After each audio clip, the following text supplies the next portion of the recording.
Counting এর দিন কারো কাছে বিড়ি সিগারেট খাওয়ার দরকার নেই। এই দিদি গরিব দিদি, কিন্তু যতটুকু পারবে দেবে, তাই দিয়ে খাবেন। আর মনে রাখবেন, 1 মাস পাহারা দিতে হবে মেশিন। কেউ কেউ বলে বেড়াচ্ছে আমি নাকি গুন্ডাদের নেতা। সারা জীবন করে এলাম মানুষের কাজ। আমি মানুষের নেতা, আমি নেতা নয়, আমি কর্মী মানুষের। আর মানুষ আমার নেতা, আমি মানুষের কর্মী। কি বলে? এ তো মহা মুশকিল ভাই। এ তো তোমরা দেখছি 7-8 জনকে নিয়ে এসে আমার প্রত্যেকটা মিটিংয়ে ডিস্টার্ব করছো। আমি বললেও করবো না, আমার মিটিংয়ে ডিস্টার্ব করলে আমায় বললেও আমি করবো না। আমি এদিকে ভীষণ টাফ। তোমার কিছু বলার থাকলে তুমি অফিসিয়ালি বলবে। পাবলিক মিটিং এসে ডিস্টার্ব করলে আমি কিন্তু অ্যাকশন নেবো, আমি বলে দিচ্ছি। আমাদের সবাই চোর আর আপনারা সাধু। কোটি কোটি টাকা খরচা করে গ্যাসের দাম বাড়িয়ে, রেশন বন্ধ করে দিয়ে, 100 দিনের কাজের টাকা না দিয়ে, বাংলার ঘর করতে না দিয়ে, রাস্তা তৈরির টাকা না দিয়ে চোরেদের জমিদার। আমি একটা কথা বলি, বলো। তোমাদের আমি আর বলতে দিচ্ছি না। তার কারণ হচ্ছে এমনি লক্ষ্মীর ভান্ডার, স্টুডেন্টস ক্রেডিট কার্ড, এতে আমার হাজার হাজার কোটি টাকা চলে যাচ্ছে। কোথা থেকে জোগাড় করবো সব ঠিক নেই। এখন নতুন করে কিছু চাইবে না, 2 বছর কিছু চাইবে না, পরে আবার দেখবো। আমি যেদিন থেকে চিফ মিনিস্টার হয়েছে 1 পয়সা মাইনে নিই না, ভাতা নিই না, সরকারি গেস্ট হাউসে থাকলেও ভাড়া দিই। ধর্ম যার যার নিজের, উৎসব কিন্তু সবার। আমি সেই উৎসবে বিশ্বাস করি যে উৎসব সবাইকে নিয়ে চলে, সবাইকে নিয়ে কথা বলে, একতার কথা বলে। লক্ষ্মীর ভান্ডার যারা পেয়েছেন, আগামী 60 বছরেও মনে রাখবেন, মানে 60 বছর বয়স হলেও সেই লক্ষ্মীর ভান্ডার পাওয়া বন্ধ হবে না। সারা জীবন যতদিন বেঁচে থাকবেন ততদিন পাবেন।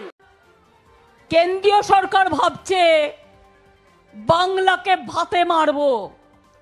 আমি আমার প্রথম পদক্ষেপ আজ বলে যাই, 21 লক্ষ মজদুরকে যাদের টাকা কেন্দ্রীয় সরকার দেয়নি, আগামী 21শে ফেব্রুয়ারি তাদের টাকা তাদের ব্যাংক অ্যাকাউন্টে চলে যাবে, রাজ্য সরকার দেবে। কেন্দ্র আমাদের সব টাকা বন্ধ করে দিয়েছে।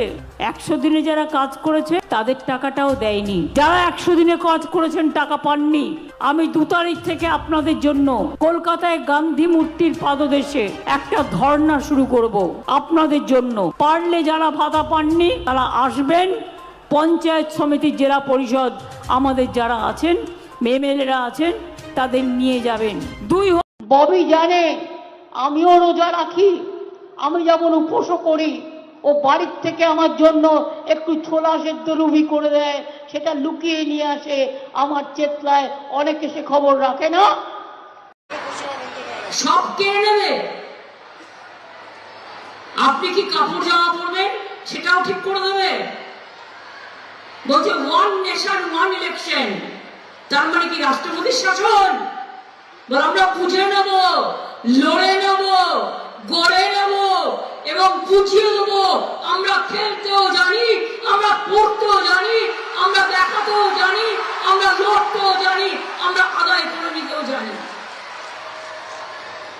আর কেন্দ্রের কাছে ভিক্ষে চাইবো না, মাথা মতো করবো না, আর চ্যালেঞ্জ তো করবোই। আমাদের টাকা তুমি তুলে নিয়ে যেতে পারবে না। বেঙ্গলে দেখুন কি অত্যাচার করছে। আমি একা, আর আমার বিরুদ্ধে লড়বার জন্য 1 লক্ষ নেতা এসছে। আর কত হাজারটা হোটেল ভাড়া করেছে, হাজারটা হেলিকপ্টার ভাড়া করেছে, হাজারটা জানি না কত প্লেন ভাড়া করেছে, আর কত গাড়ি। আবার আসাম থেকেও নিয়ে দেব যখন আমার কাছে আবদার করেছে, দিদি ভাইকে তো ফেরাতে পারে না, তাই কেন্দ্রের ওপর আর আমরা মানে বসে না থেকে কবে দিল্লি দেবে, তারপরে হবে, কবে কোকিল ডাকবে, তবে বসন্তকাল আসবে। আজকে কেষ্টকে কতদিন ধরে জেলে ভরে রেখে দিয়েছে, কিন্তু মানুষের মন থেকে ওকে দূর করতে পারেনি। আমি তো আস্তে আস্তে দেখছিলাম ম্যাক্সিমাম ইয়াং জেনারেশন ওর কথা বলছে।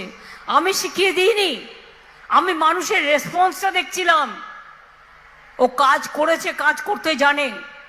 যদি ওর বিরুদ্ধে কোনো অভিযোগ থাকে, সেম অভিযোগ আপনাদের নেতাদের নামে কটা আছে, আজ পর্যন্ত একটা কেস আপনারা আমি টাটাকে তাড়িয়ে দিয়েছি, টাটা চাকরি দিচ্ছে। আরে টাটাকে আমি তাড়াইনি, সিপিএম তাড়িয়েছে। আমি পলিটিক্যাল কথা এখানে বলতে চাই না। আপনারা লোকের জমি জোর করে দখল করতে গেছিলেন, আমরা জমি ফেরত দিয়েছি, জায়গার তো অভাব নেই, আমি জোর করে কেন জমি নেবো? দিদি শেখ শাহজাহানের বাড়িতে ফের ইডি রেড হলো আজকে। কালকে তোমার বাড়িতেও রেড হবে। কাজল শেখকে নিয়ে অনেকে পলিটিক্স করছে, ও তো জেলা পরিষদের সভাধিপতি আছে, আর ওকেও দুটো দায়িত্ব দেওয়া হয়েছে নানুরকে। প্রধানমন্ত্রী এসেও বলল কি নারায়ণী ব্যাটালিয়ান আমরা করে দেবো। কবে থেকে বলছে? আজ পর্যন্ত করেছে? করেনি। কালকেও কুচবিহারে মিটিং এ এসে বলেছে ভোটের পর করব। করবি কি? সব তো মিথ্যে কথা। যা পারি মিথ্যে কথা বলে যাই, কুৎসা রটিয়ে যায়, বাইরের গুন্ডা এনে এলাকাকে দখল করে যায়, আর মিষ্টি মিষ্টি কথা বলে ভোটটা আদায় করে চলে যায়। তারপরে লবডঙ্কা। আমি যত শাড়ি পরি সব নদিয়ার, আমি নিজে হাতে একে ডিজাইন করে দিই, কিন্তু যে তাঁতিরা আমাকে সব শাড়িগুলো বুনে দেয় নদিয়া। অমিত শাহ চাই না, বর্গী গুন্ডা চাই না, মা বোনদের সম্মান রক্ষা করতে হবে, মা বোনদের সম্মান। একে পায়ে আমি এমন শট মারবো না যে একেবারে বোল্ড আউট হয়ে বাংলা থেকে বেরিয়ে যাবে। পানবার খাবে, চপচপ চপচপ করে লাল পড়বে, আর পুরো রাস্তাগুলো নোংরা করতে করতে আসবে। আপনার ওখানে রিসেন্ট চুরি ছিনতাই একটু বেড়েছে? ম্যাডাম এই কয়েকদিনে দুই একটা চুরি ছিনতাই হয়েছিল, আমরা ডিটেকশন করে দিয়েছি ম্যাডাম, আমরা রিকভারিও করেছি, তারা সব জেসিতে আছে। আপনি এলাকায় ভ্যান নিয়ে ঘোরেন? একদম ম্যাডাম। নাকা চেকিং করেন? হ্যাঁ ম্যাডাম, নাকা চেকিং আমাদের 10টা নাকা চেকিং চলছে ম্যাডাম টাউনে, ক্রিমিনালদের মুভমেন্ট করার জন্য। আপনার সিসিটিভি কত জায়গায় আছে? সিসিটিভি টোটাল ম্যাডাম আমার 104টা সিসিটিভি আছে।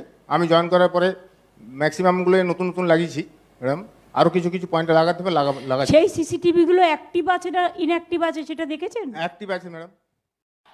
1990 সাল ও মার কোলে বসে সব ঘটনা শুনছে, এবং তারপরের দিন থেকেই ও কি করতো জানেন?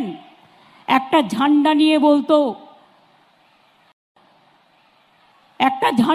বলতো দিদিকে মারলে কেন সিপিএম জবাব দাও। প্রতিদিন মিছিল করতো ওই একটা ঝান্ডা নিয়ে, ওইটুকু একটা ছেলে। বিজেপিকে খেলার মাঠে হারাতে হবে, আর গরম গরম লুচি খাওয়া হবে। লুচি যত ফুলবে বিজেপি তত জ্বলবে, লুচি যত ফুলবে বিজেপি তত জ্বলবে।